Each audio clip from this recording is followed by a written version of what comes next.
Assalamualaikum warahmatullahi wabarakatuh.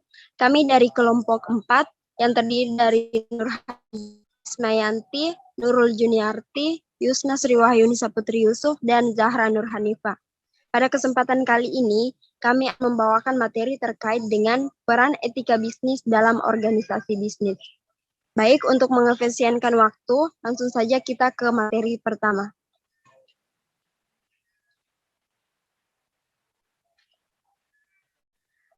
Sebagai pendahuluan, di sini kami sajikan pengertian dari etika bisnis. Nah, kita ketahui bersama bahwa etika bisnis merupakan cara untuk melakukan kegiatan bisnis yang mencakup seluruh aspek terkait dengan hal baik yang bersangkutan dengan individu, perusahaan, dan juga masyarakat. Etika bisnis dapat menjadi standar dan pedoman bagi seluruh karyawan, termasuk manajemen, dan digunakan sebagai pedoman untuk melaksanakan pekerjaan sehari-hari dengan dilandasi moral yang luhur, kejujuran, transparan, dan sikap yang profesional.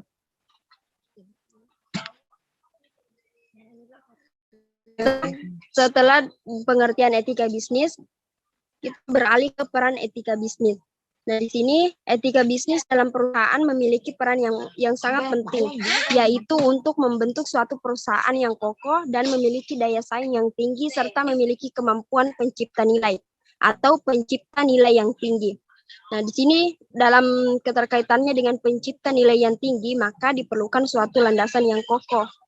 Biasanya dimulai dari perencanaan strategi, organisasi yang baik, sistem prosedur yang transparan, dan didukung oleh budaya perusahaan yang andal, serta etika perusahaan yang dilaksanakan secara konsisten dan konsekuen. Baik, itu saja materi yang bisa saya sampaikan. Selanjutnya saya serahkan kepada pemateri berikutnya. Baik, saya akan melanjutkan materi, yakni mengenai tujuan dan fungsi etika dalam sebuah perusahaan. Jadi, etika itu bertujuan untuk menilai suatu perbuatan antara yang baik dengan yang salah, dan juga etika bertujuan untuk membatasi seseorang untuk tidak bertindak semena-mena yang dapat merugikan dirinya, serta pihak-pihak lain terkait dalam organisasi perusahaan. Adapun fungsi dari etika, yaitu yang pertama kebiasaan beretika, yang kedua meningkatkan efisiensi dan efektivitas dalam produksi pasar, dan yang ketiga meningkatkan standar nasional kehidupan yang bahagia dan makmur. Selanjutnya, yakni mengenai prinsip-prinsip dalam etika bisnis.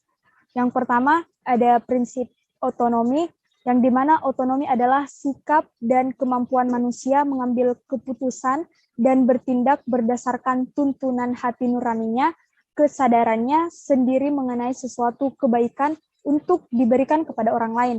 Yang kedua, yakni ada prinsip kejujuran, di mana prinsip kejujuran dalam setiap tindakan atau perikatan bisnis merupakan keutamaan. Kejujuran diperlukan dalam pemenuhan syarat-syarat perjanjian dan kontrak. Dan yang ketiga, ada prinsip keadilan, di mana prinsip keadilan tersebut tindakan memberikan keadilan terhadap keterlibatan semua pihak dalam bisnis dan merupakan praktek keutamaan.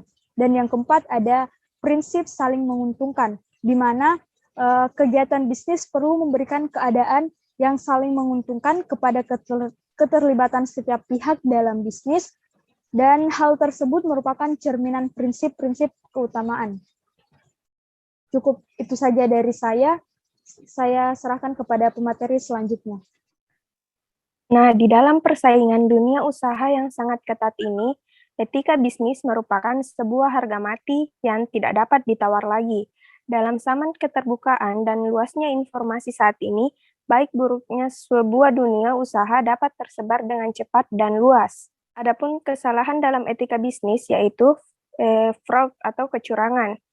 Fraud atau kecurangan adalah serangkaian tindakan melawan hukum yang dilakukan dengan sengaja untuk tujuan tertentu, yang dilakukan seseorang atau sekelompok dari dalam ataupun luar instansi dengan memakai nama palsu atau martabat palsu, dengan tipu muslihat ataupun rangkaian kebohongan, menggerakkan orang lain untuk menyerahkan barang sesuatu kepadanya atau supaya memberi utang maupun menghapuskan piutang untuk mendapatkan keuntungan yang baik secara langsung atau tidak langsung merugikan pihak lain.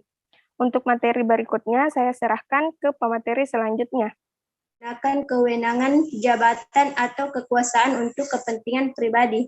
Selanjutnya yaitu mengenai bentuk-bentuk korupsi dapat dibagi menjadi 4 bagian. Yang pertama yaitu benturan kepentingan, di mana benturan kepentingan terjadi saat seorang pegawai atau manajer atau eksekutif memiliki kepentingan ekonomis perorangan dalam transaksi yang bertentangan dengan kepentingan pemberian kerjanya. Yang kedua yaitu pemberian hadiah yang ilegal, di mana pemberian sesuatu yang mempunyai nilai kepada seseorang tanpa disertai dengan niat untuk mempengaruhi keputusan bisnis tertentunya. Pemberian tersebut biasanya dilakukan setelah keputusan bisnis yang menguntungkan orang atau pemasok tertentu telah dilakukan. Pihak-pihak yang diuntungkan dengan adanya keputusan tersebut memberikan hadiah sesuatu kepada pegawai yang mengambil keputusan. Yang ketiga yaitu pemasaran. Pemasaran ini dilakukan oleh orang yang memiliki kewenangan untuk memutuskan sesuatu. Dengan kewenangan yang dimilikinya, maka pelaku kecurangan meminta pihak yang terkait untuk memberikan keuntungan berupa uang. Contoh dari kasus pemerasan misalnya yaitu pemasok bukannya menawarkan pembayaran suap untuk mempengaruhi pengambilan keputusan si pembeli, namun justru pegawai perusahaan pembeli yang meminta pemasok untuk membayar sejumlah tertentu pada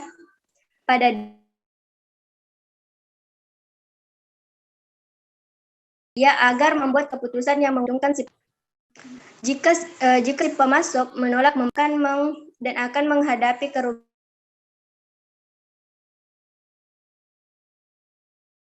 seperti kehilangan kesempatan.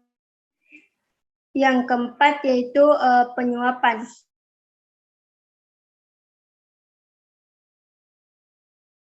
Suap dapat didefinisikan atau penerimaan segala sesuatu dengan niat untuk mempengaruhi aktivitas pegawai, sering dikenal juga dengan istilah komersial bribery, yaitu berkaitan dengan penerimaan uang di bawah meja sebagai imbalan atas penggunaan pengaruhnya dalam pelaksanaan transaksi bisnis.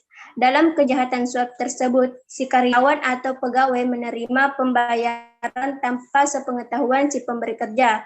Jadi, korupsi itu hanya sebagian dari bentuk kecurangan, dan bentuk korupsi bukan hanya dalam bentuk suap saja. Baik, materi selanjutnya akan dipaparkan oleh Nurul Juniarti.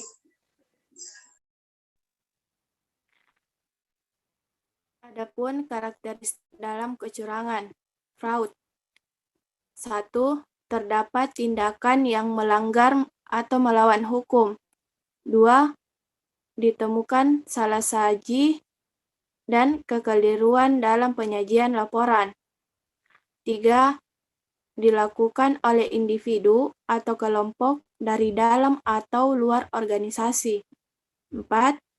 Pihak yang dirugikan harus beraksi terhadap keliruan penyajian atau pernyataan terhadap salah atau kekeliruan penyajian. 5. Terjadi pada waktu yang lalu atau saat ini. 6. Untuk mendapatkan keuntungan pribadi atau kelompok. 7. Adanya bukti yang material. 8. Langsung atau tidak langsung dapat merugikan pihak lain. 9. Dilakukan secara sengaja atau tanpa pertimbangan. 10. Mengakibatkan pihak lain beraksi.